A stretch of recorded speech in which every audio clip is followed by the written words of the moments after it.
All right, so today we're taking a look at the Robor recovery ring and soft shackles. These were sent to me at no charge for this review, and when you purchase these are two separate purchases. They don't come together. So what we're going to do today is hook this up to a four-wheeler so that if you are out trekking around maybe in a creek, or you're in deep mud, deep snow or whatever, and you're stuck and you're by yourself, you're going to be able to use the recovery ring and the soft shackles to pull yourself out.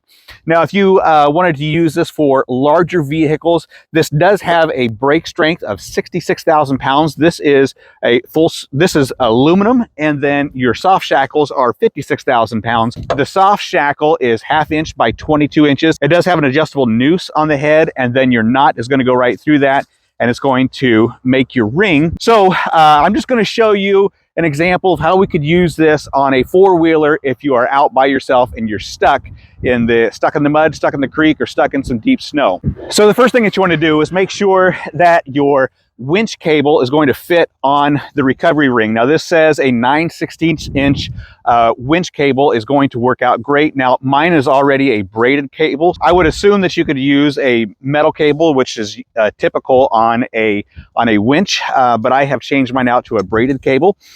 Next thing you want to do is find a tree that you can attach it to. Now out in the timber, you can probably find a couple of trees that you can wrap your two shackles around. So they do give you the two shackles and a carrying bag, which is really nice.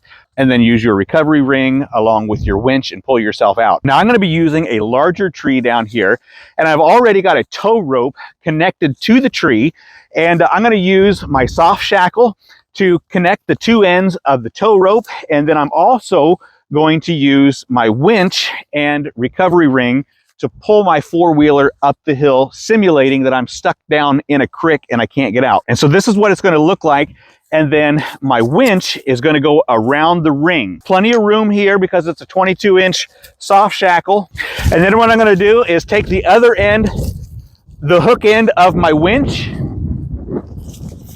and I'm going to connect it to the front of my four-wheeler right here so I can pull myself out. Now you can use this recovery ring if you was to pull a third person. You could have an anchor point, and then you could be pulling off to the side, or there's a couple of different ways that you can use these recovery rings. This is going to be super easy. I'll put the four-wheeler in neutral and just let the strength of the winch pull me up the hill. Now, if I was stuck, I would have it in gear and I would have it in four-wheel drive, and I would be assisting the winch if I was stuck like that. But for today, we're just going to put it in neutral, show you how it works, pull it up the hill.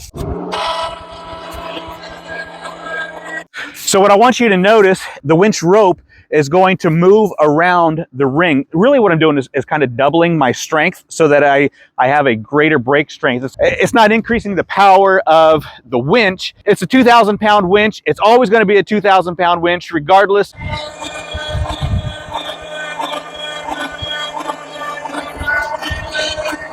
Now, one thing that you want to remember when you are securing to your anchor point is that you want to make sure that you are securing low on your anchor point and not up high, because what this is going to do is going to lift the front end of your four-wheeler, the front end of the vehicle, or whatever you are recovering. So you want to make sure that your anchor point is low.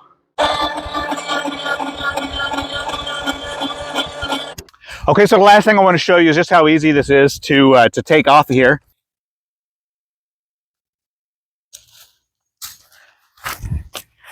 Now, the shackles in the ring can go back into the carrying bag, and then I'll just wind my winch rope back in, and we'll be good to go.